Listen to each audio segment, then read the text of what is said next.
আলী মোহাম্মদ খানের কষ্টে অর্জিত মান-সম্মান তানভীরের জন্য আবারও নষ্ট হয়েছে, এটা কোনোভাবেই মানতে পারছিল না তিনি। মোজাম্মেল খান ছেলের ওপর রাগ করে বাসা থেকে বেরিয়ে গিয়েছিলেন।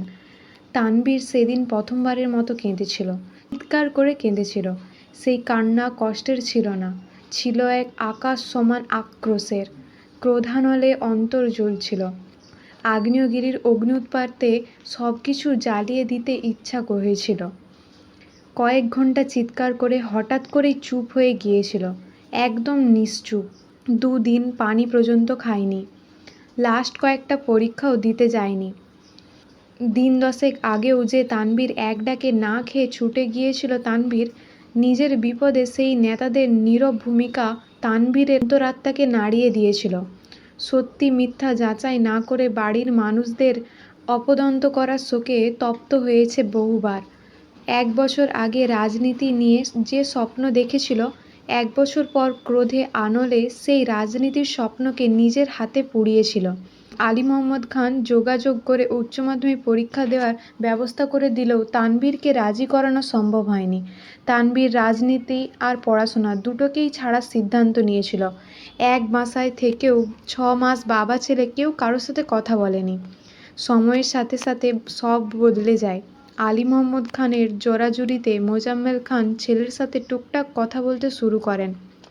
এদিকে 1 বছরের অপ্রাণ চেষ্টায় তানভীরকে স্বাভাবিক জীবনে ফিরিয়ে আনতে সফল হয় আবির।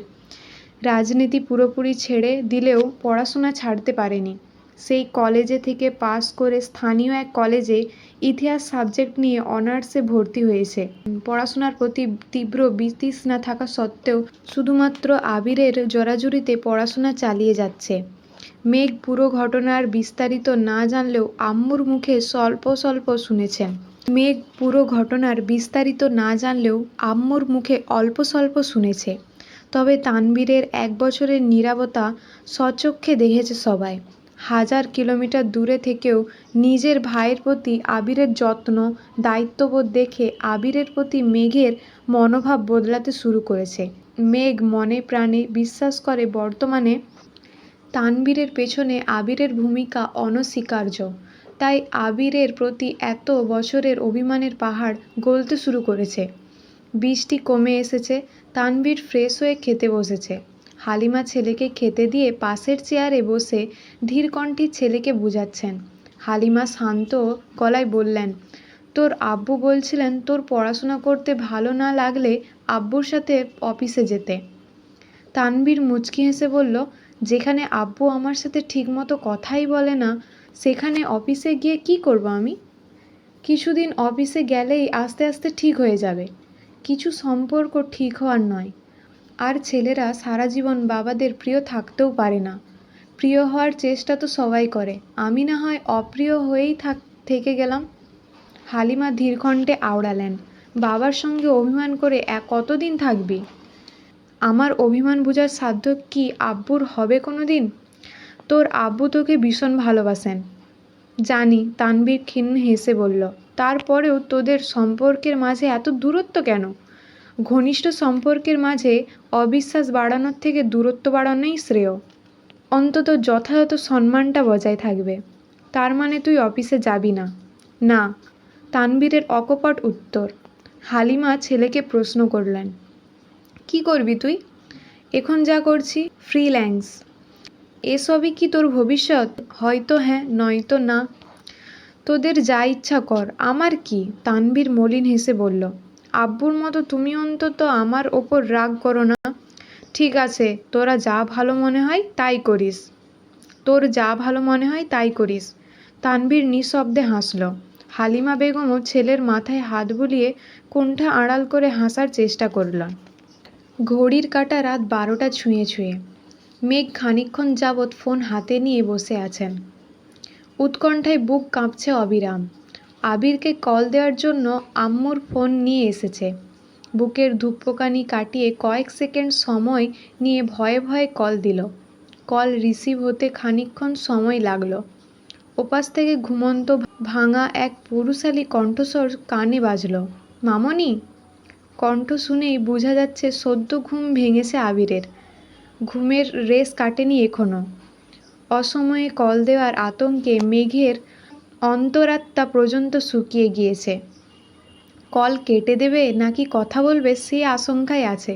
ওপাশ থেকে আবির প্রশ্ন করল, কোনো দরকার ছিল? আগোপাছ না ভেবেই মেঘ কল কেটে দিয়েছে। 1 মিনিটের ব্যবধানে আবিরের কল এসেছে। মেঘের বুক ধুকপুক করছে। রিসিভ না করলে বড় বিপদে পড়তে হবে ভেবে বুকে সাহস নিয়ে কলটা রিসিভ করলো। আবিরের ঘুম কিছুটা কেটেছে। শান্ত কণ্ঠে বলল, মামনি কল দিয়েছিলে কেন? আড়ষ্টতায় মেঘের গলা বন্ধ হয়ে আসছে। নিজের ভেতরে সঞ্চিত সবটুকু শক্তি কণ্ঠে ঢেলে মোলায়েম কণ্ঠে বলল, হ্যালো। আবির তৎক্ষণাৎ ফোনের স্ক্রিনে তাকালো। এক লাফে শোয়া থেকে উঠে বসল। নিজের অজান্তেই ঠোঁটে ঝলমলে হাসি ফুটল। আবির ঢোক গিলে মিষ্টি কণ্ঠে ডেকে উঠল, মেঘ। আসসালামু আলাইকুম। ওয়ালাইকুম আসসালাম। কেমন আছেন? আলহামদুলিল্লাহ ভালো। আপনি কেমন আছেন? আলহামদুলিল্লাহ অনেক বেশি ভালো আছি। মেঘ মৃদু কণ্ঠে আওড়ালো, অসময়ে কল করে বিরক্ত করলাম? আপনি বোধহয় ঘুমাচ্ছিলেন। আবির বিড়বিড় করে বলল, ঘুমের ঘোরে দেখা কল্পনা এত তাড়াতাড়ি সত্যি হয়ে যাবে ভাবিনি। কি বললেন? আবির নিরুদ্বেগ কণ্ঠে বলল, না কিছু না। কি করছেন? মেঘ কপাল কুঁচকে কিঞ্চিত রাগী স্বরে বলল, আমি আপনার থেকে কত ছোট আপনি জানেন? আমাকে আপনি করে বলছেন কেন? আবির হেসে বলল, আপনি আমার থেকে খুব বেশি ছোট নাকি আমি জানতামই না। তাহলে আপনিই বলে দেন, কি বলে সম্বোধন করব আপনাকে? মেঘ নিশ্চুপ হয়ে রইল। আবিরের বিনাশিত কণ্ঠ শুনে কথা আটকে যাচ্ছে। এই পর্যন্ত আবির যে কয়বার মেঘের সাথে কথা বলেছে ততবারই মিম, আদি বা তানভীরের মধ্যে বলেছে। সরাসরি কথা হয়নি দুজনের। তাই কোনো কিছু বলে সম্বোধনও করা হয়নি কখনো। এই প্রথমবার মেঘের সাথে সরাসরি কথা বলছে, তো আপনি আজ্ঞা করে। মেঘকে নিশ্চুপ থাকতে দেখে আবির আবারও প্রশ্ন করল, তুমি করে বলবো? মেঘ সহসা আঁতকে উঠল। তুমি শব্দে মেঘের ভীষণ অস্বস্তি বোধ হয়। কলেজে বান্ধবীরা তুমি বলে সম্বোধন করলেও মেঘের অস্বস্তি লাগে, তাই বান্ধবীদেরও তুই বলেই সম্বোধন করে।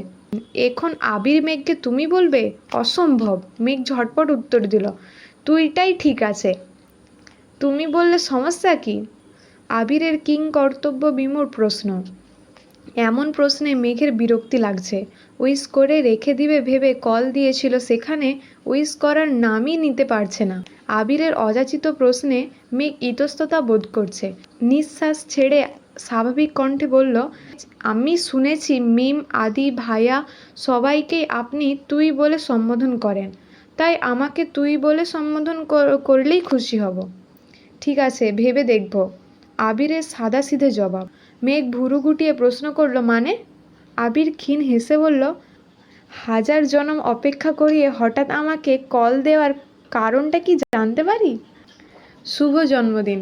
আবির কপাল কুঁচকে সহসা ফোনের স্ক্রিনে তাকালো। তারিখ দেখে নিজেই চমকে উঠল।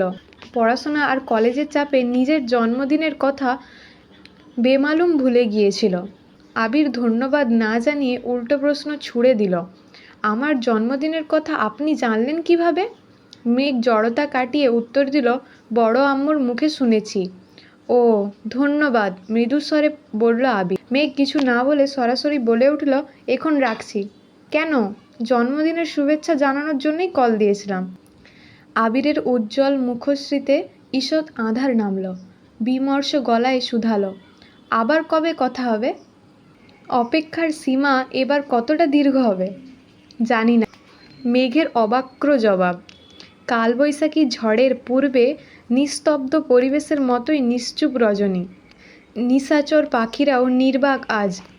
আবির কোমল কণ্ঠে আওড়ালো, এখনো কি অভিমান কমেনি আপনার? আবিরের শীতল কণ্ঠে করা প্রশ্নে মেঘের বক্ষস্পন্দন তীব্র হয়ে উঠেছে। দেওয়ার মতো উত্তর খুঁজে পাচ্ছে না। দীর্ঘশ্বাস ফেলে ছোট করে বলল, রাখছি। মেঘ সঙ্গে সঙ্গে কল কেটে দিয়েছে। আবির অবসন্ন চোখে ফোনের স্ক্রিনে তাকিয়ে আছে। কতগুলো বছর পর মেঘের সাথে ফোনে কথা হয়েছে। আবিরের জীবনের একমাত্র প্রাণয়িনীর সাথে এত বছর পর একটুখানি কথা বলতে পেরে অন্তরে অব্যাকুল হাওয়া বইছে। একটা থাপ্পড় দেওয়ার অপরাধে বছরের পর বছর সবার অগোচরে গুমড়ে মরছিল ছেলেটা। মেঘের 2 বছরের নীরবতা কুরে কুরে খাচ্ছিল আবিরকে। প্রিয় মানুষের উপস্থিতি যেমন বক্ষস্পন্দন বাড়ায়, তেমনি প্রিয় মানুষের নীরবতায় হৃদয় মুচড়ে ওঠে। সামান্য একটা ভুল যে অসামান্য রূপ নেবে, ক্ষমার অযোগ্য হয়ে যাবে, এটা আবির কল্পনাও করতে পারেনি। হৃদয় হরণী হৃদয় রাজ্যের রাজা হওয়ার বদলে কখন যে আগাছা হয়ে উঠেছিল বুঝতেও পারেনি। আবিরের আকুল মিনতি, আয়ত্তহীন চেষ্টার পরেও মেঘের রাগ ভাঙাতে ব্যর্থ হয়েছিল। 2 বছরের বুকে কষ্ট চেপে রেখে এক পর্যায়ে ব্যর্থতা মেনে নিতে বাধ্য হয়েছিল। নিজের প্রতি বিমুখতা, মেঘের অভিমান ভাঙাতে না পারা, অবহেলা সহ্য করতে না পেরে পড়াশোনার নাম করে নিজের কষ্ট আড়ল করতে দেশ ছেড়েছিল। 7 সাগরের ওপারে প্রিয়তমার নিকট আগোচরে এক আকাশ ভালোবাসা গচ্ছিত রেখে এক বুক অভিমানের পাহাড় বুকে চেপে এক অচেনা অপরিচিত দেশে এসেছিল। আড়ালে আবডালে অভিমান লুকোতে লুকোতে কেটে গেছে 6 বছর। কৈশোর পেরিয়েছে, আবির এখন প্রাপ্তবয়স্ক যুবক। অল্পতে অভিমান করা ছোট্ট মেঘও এখন 18 বছরের যুবতী। দেশ ছেড়ে বহুদূর আসলেও প্রতিটা সেকেন্ড মেঘের সাথে কথা বলার জন্য ছটফট করছে। এতগুলো বছর পর প্রিয়তমা নিজে থেকে কথা বলেছে, ভাবতেই আবিরের হৃদয় আঙিনায় সুখের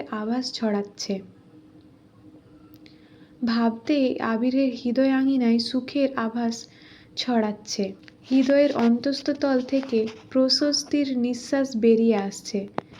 আবির 2 চোখ বন্ধ করে কোমল কণ্ঠে বলল, তোকে এক পলক দেখার অজুহাতে হৃদয় প্রাঙ্গণে ইচ্ছেরা সদা আলোড়ন তোলে। সময় বয়ে চলেছে নিজস্ব গতিতে। হেমন্তের নবান্ন উৎসব পেরিয়েছে। হিমশীতল বাতাসে নিস্তব্ধ শীতের অবসান ঘটেছে। গাছে গাছে তরুণ পাতার প্রাদুর্ভাব, বজ্রনেশ বসন্তের সুবাস। আঁধার কেটে মিষ্টি হেসে নতুন সূর্য উঠেছে। ছাদের কার্নিস ঘেঁষে দাঁড়িয়ে আছে মেঘ। সূর্যের মৃদু আলোয় মেঘের আদুরের আনন ঝকমক করছে। স্পষ্ট দৃষ্টি শক্তপোক্ত একটা শিমুল গাছের রক্তিম ফুলের দিকে। ইট পাথরের শহরের মাঝে শিমুল গাছটা নির্বিকার ভঙ্গিতে দাঁড়িয়ে আছে। অপরূপ নিসর্গ ছেড়ে বিষাক্ত ধোঁয়ার আচ্ছাদিত শহরের বুকে লাল আবিরের রাঙা শিমুল গাছের জন্মটা সত্যি অস্বাভাবিক। 2 জোড়া বনশালিক শিমুলের এক ডাল থেকে অন্য ডালে ছুটছে। মেঘ মুগ্ধ চোখে তাকিয়ে সে দৃশ্য দেখছে। আদি হঠাৎই ছাদের দরজায় দাঁড়িয়ে ডাকল, আপুই। মেঘ ফিরে তাকিয়ে বলল, কি? চাচ্চু তোমাকে ডাকছে। কেন? কে জানে। মেঘ আস্তে করে বলল, যাচ্ছি। ছাদের এক কোণে অবলীলায় বেড়ে ওঠা গাছগুলোকে খানিকক্ষণ দেখে ঝটপট ছাদ থেকে নামল। মোজাম্মেল খান সোফায় বসে আছে। মেঘ নামতেই প্রশ্ন করল, আজ কলেজে যেতে হবে তোমার? জি আব্বু, প্র্যাকটিক্যাল খাতা সাইন করতে হবে। আমাকে এক্ষুনি অফিসে যেতে হবে। তুমি তানবীরকে বলো, ও তোমাকে নিয়ে যাবে। মেঘের সরল জবাব, আমি একাই যেতে পারবো আব্বু। আমি জানি তুমি একাই যেতে পারবে, কিন্তু তোমার ভাই যে সারাক্ষণ রুমবন্দি হয়ে থাকে, তার কি একটু আলো বাতাসের প্রয়োজন নেই?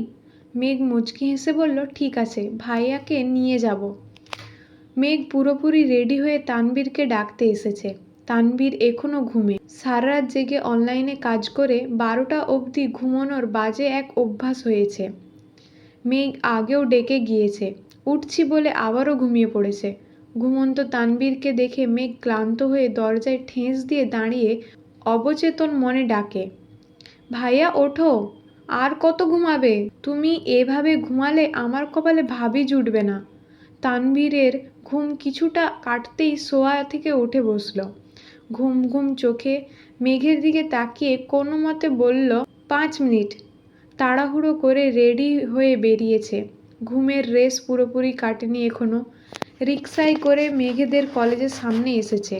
কলেজের সামনেই মেঘের 2-3 জন বান্ধবী দাঁড়িয়েছিল। মেঘ তাদের সঙ্গে ভেতরে চলে গিয়েছে। তানভীর গেটের সামনে ফোন হাতে নিয়ে দাঁড়িয়ে আছে। হঠাৎ একটা রিকশা এসে তানভীরের ঠিক সামনে থামে। চিকন মিহি কণ্ঠে কেউ একজন বলে উঠল, মামা আর একটু সামনে নিয়ে যান প্লিজ। অকস্মাৎ মনোযোগ সরে তানভীরের।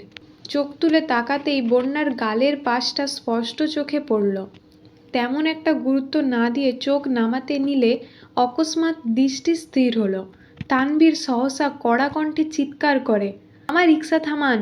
তানভীর দ্রুত এগিয়ে গিয়ে বন্যার ওড়না এক পাশ টেনে ধরল, আর একটুর জন্য যেটা রিকশার চাকার সঙ্গে পেঁচাতে যাচ্ছিল। তানভীর কণ্ঠ দ্বিগুণ ভারী ও চেঁচিয়ে উঠল, এই মেয়ে, চোখে দেখো না তুমি? কত বড় বিপদ হতে যাচ্ছিল এখনই। বন্যা সরু নেত্রে রিকশার চাকার দিকে নজর বুলিয়ে মলিন গলায় বলল, দেখিনি, হাতে পায়ে শুধু বড় হয়েছ, রাস্তাঘাটে কিভাবে চলতে হয় এই বোধ বুদ্ধি হয়নি এখনো। 2 দিন পর যে পরীক্ষা, সেই চিন্তা কি আছে তো মাথায়? বন্যার চেহারায় বিরক্তিভাব টেনে বলল, আছে। চিন্তা যদি থাকতো তাহলে এভাবে চলাফেরা করতে না। নামো এখন। বন্যা কপাল কুঁচকে রিকশা থেকে নেমে নির্বিকার ভঙ্গিতে চলে যাচ্ছে। কয়েক পা এগিয়ে আবারও থামল। চোখ মুখ শক্ত করে তানভীরের দিকে তাকিয়ে অদম্য কণ্ঠে বলল, দেখুন, আপনি আমাকে এভাবে ধমক দিতে পারে না। আমি কিন্তু আপনার বোন না। তানভীর কপট রাগ নিয়ে তাকাতেই বন্যার ঠোঁট বাঁকিয়ে কলেজের গেটের দিকে যেতে লাগলো। তানভীর গভীর গলায় বলল, অকৃতজ্ঞ মেয়ে। কি বললেন? আমি না বাঁচালে এতক্ষণ হাসপাতালে নিয়ে যেতে হতো। গলায় চাপ খেলে ঠিকমতো নিঃশ্বাস নিতে পারতে না। উঁচু গলায় কথা বলা তো বহু দূর। মানুষ উপকার করলে কৃতজ্ঞতা স্বীকার করতে হয়, সেটা না পারলে চুপ থাকবে। তবুও এভাবে চোখ রাঙাতে এসো না। যে যে কাজে যাচ্ছিলে চুপচাপ সে কাজে যাও। বন্যা মনে মনে বিড়বিড় করতে করতে চলে যাচ্ছে। তানভীরের সাথে সচরাচর কথা হয় না বন্যার। তানভীরকে দেখলেও যথাসম্ভব এড়িয়ে যাওয়ার চেষ্টা করে। একটু আগেও তেমনি ঘটনা ঘটেছিল। তানভীরকে দাঁড়িয়ে থাকতে দেখে ভেবেছিল একটু সামনে গিয়ে নামলে তানভীরের মুখোমুখি হতে হবে না, আর কথা বলতে হবে না। কিন্তু এমন এক ঘটনার সম্মুখীন হতে হবে সেটা বুঝে উঠতে পারেনি। কলেজের কাজ শেষ হতে বেশি সময় লাগেনি। মেঘ আর বন্যা একসঙ্গে বেরিয়েছে।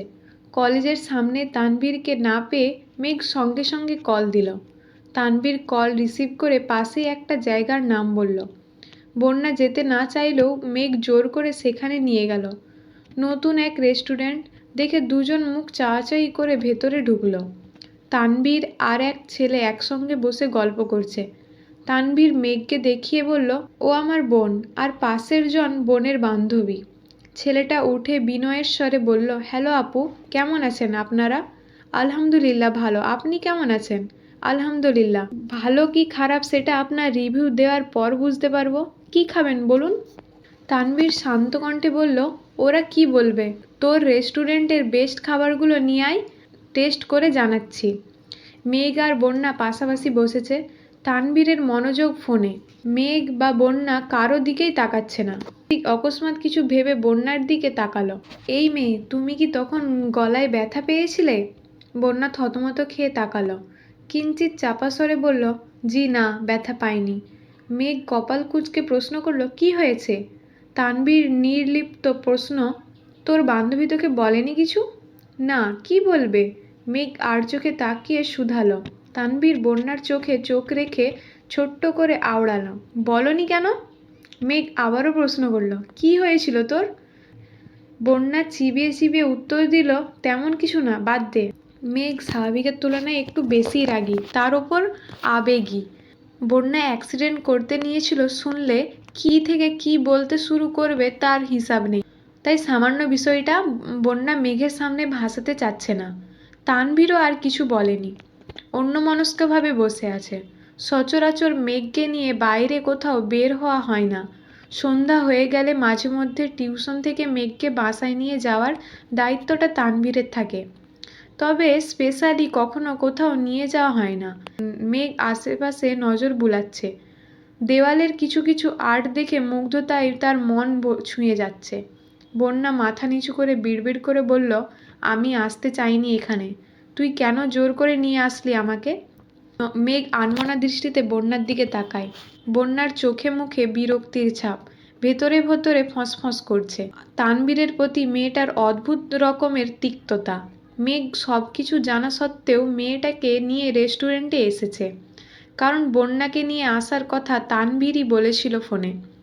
মেঘ মৃদু হেসে তানবীরকে প্রশ্ন করল, ভাইয়া, আমাদের হঠাৎ রেস্টুরেন্টে নিয়ে আসার কারণ কি?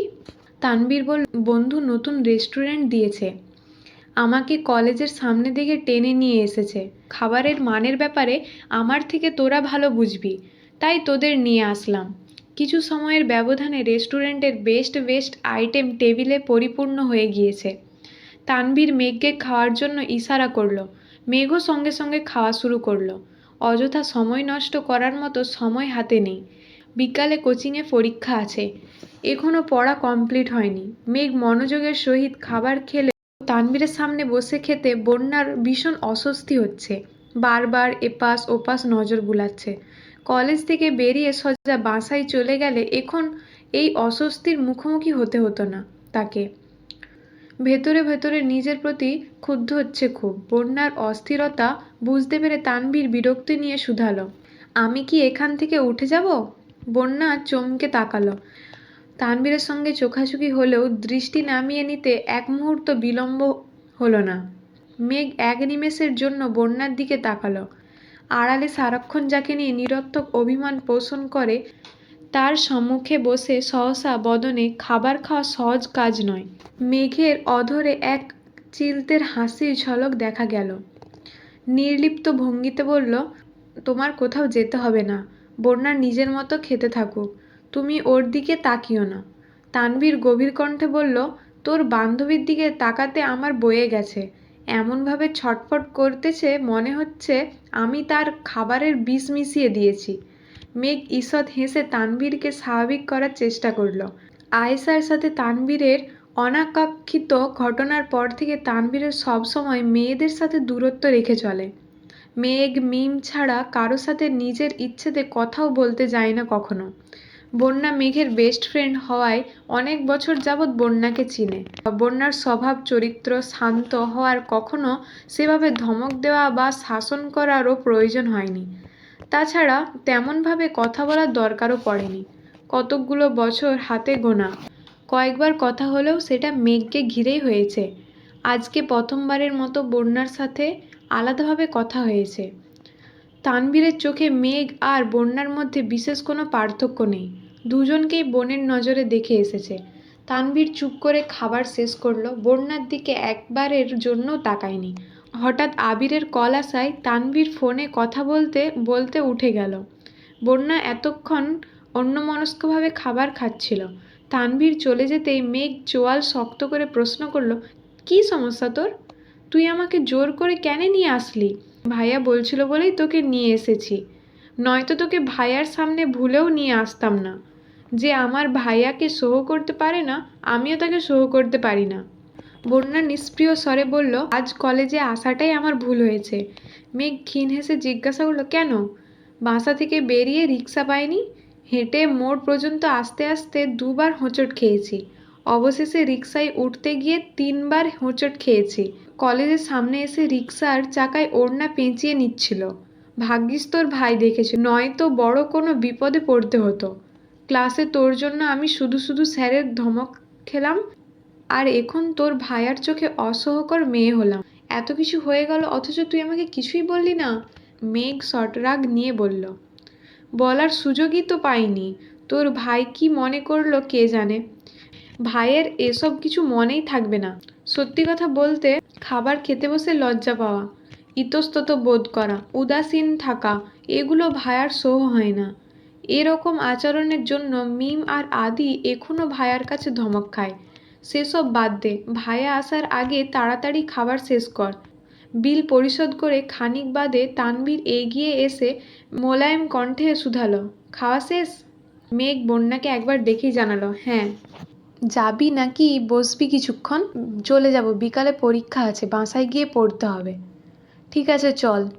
রোদের উজ্জ্বল আলোয় চোখ ঝলসে যাওয়ার অবস্থা।